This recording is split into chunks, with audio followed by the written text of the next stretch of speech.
Surf News Roundup is here. We got pilots, penguins, sharks, hurricane. It's a lot of plosives to edit. Let's do it. Welcome to the Wipeout Weekly, the daily podcast for beginners, wannabe surfers, and seasoned wipeout enthusiasts. No hype, no filler, just the highs, lows, and honest truth about learning to surf and finding your place in surf culture. I'm your host, Suze Wilson. Let's go out. First up, Airman hits the surf in uniform. What's the best way to say goodbye to 6 years in the U.S. Air Force? Apparently, it's to get barreled in uniform.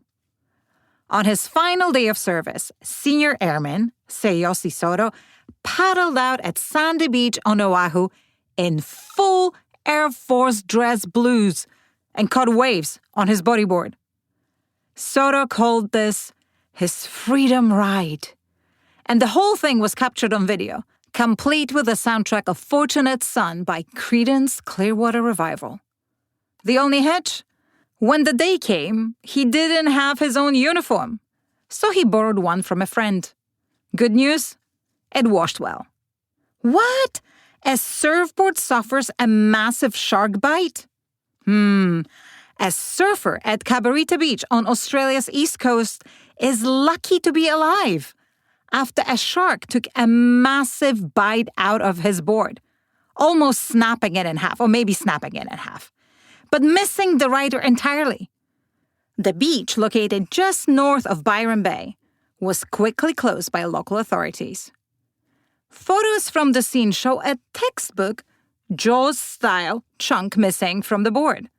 Kelly Slater chimed in on Instagram, calling the surfer's escape incredible and adding, "Surfboards have saved quite a few surfers with that tiny barrier." The same beach saw a shark bite incident just 2 months ago. Surf Life Saving New South Wales deployed drones to scan the area after Monday's attack. No injuries were reported, but one board is most definitely DOA. Oh, I love this story. Penguin hugs a surfer.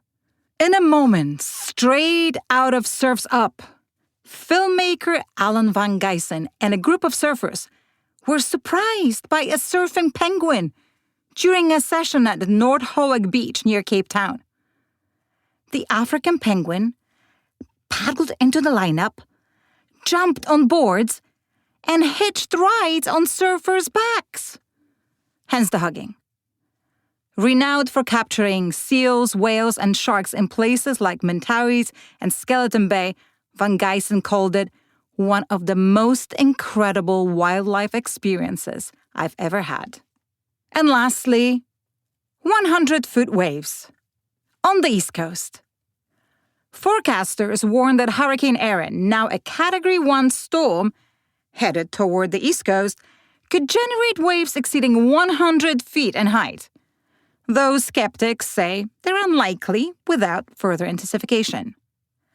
Jean-Raymond Bidlot, senior scientist at the European Center for Medium-Range Weather Forecasts, told Newsweek that projections suggest the largest significant wave height could reach values in excess of 50 feet, with an associated most likely largest wave of more than 100 feet. AccuWeather's expert Alex De Silva was a little bit more cautious. While 100 feet can't be ruled out, he says, I think they would only be possible if the storm becomes a Category 4 or 5. Waves near the center of 50 to 75 feet are much more realistic, assuming a Category 3 storm.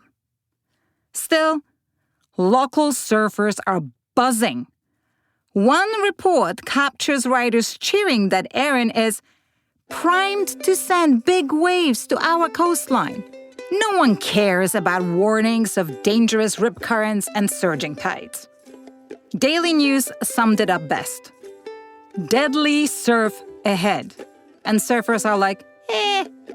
And that's all for today. Check out the Wipi Weekly for our free newsletter, more stories, and ways to connect with us. Thanks for listening. See you tomorrow for more of the Wipi Weekly.